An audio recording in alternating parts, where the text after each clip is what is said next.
All right, hello wine drinking people. Time for more of what I've had to drink yesterday, and our vintage Spanish tasting here has become an annual event. And man, I'll tell you, sometimes the least likely wine on the table has won this tasting. In this case, the least likely wine won it again. The 1950 Berberana Rioja Gran Reserva, and I shouldn't say least likely because it won it 2 years ago.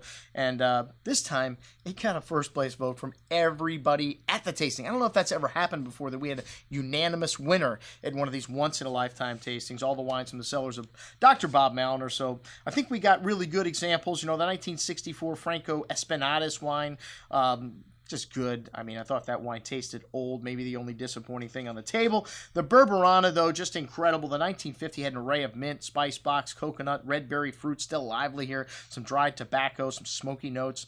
Really nice fruit on the palate, still silky smooth. For such an old dog, this wine got better the entire night.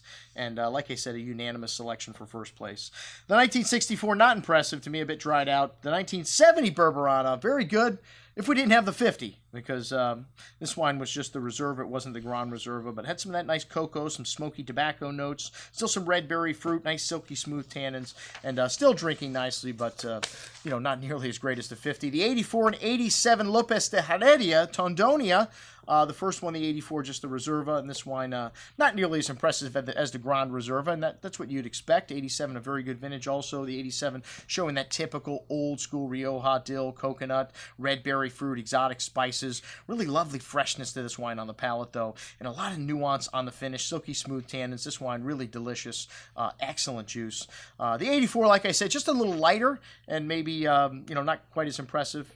We have the Grand Reserva there. Anyways, the 1994 Artadi met with mixed reviews, as did the Vega Sicilia Unico, and both of these wines from a great vintage and much younger than the other wines, so these wines need a little time to open up, man. The next day, the Artadi Grandinadas, which is a wine that's not made every year. It's only made in great vintages. It's a mix of all the, you know, the best fruit from those years, unlike some of the other wines like El Pisan from Artadi, which is a single vineyard wine. This wine really outstanding, and a lot of dark cherry fruit, wild strawberry, coulis, flowers, exotic spices, and big and chewy on the tongue. This wine had a lot of fruit here, a lot of that exotic spice and floral notes still on the second day, and one of my favorite new wave Riojas, most excellent juice. I liked it a little better than the Vega Sicilia. The Vega, which this wine had a little Merlot in it. Usually Vega's just Cab and Tempranillo and 2% other. They planted Pinot Noir in the vineyard originally when they planted it, but this wine needed a little time to open up. Really big bouquet, though, on the second day. Exotic spices, sweet tobacco, dark berry fruit, big and chewy wine. This wine had a little bit of bitterness, though, at the end, which I think was off-putting to a few people on the first night, but still a baby. This wine needs some time. All the right stuff in the right proportion. Most excellent juice. And then, well, we had 301 scheduled to go down, but we had 4 people cancel on us the last week. So, hey, we always try to give you extra at the Wine Watch. The 2001 Alto PS would a perfect comparison to put next to the Vega Sicilia. This is Mariano Garcia. The second vintage of this wine, they started making it in 2000. 2001, outstanding year.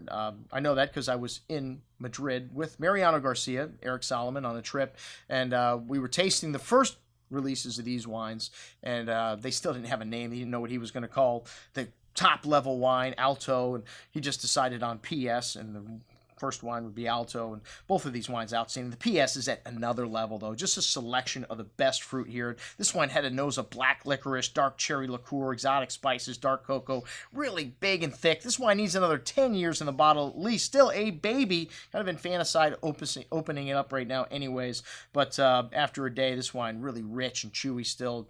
Could keep it open probably 2 or 3 days. Most excellent juice. Like I said, needs another 10 years, and like I said, you do get extra.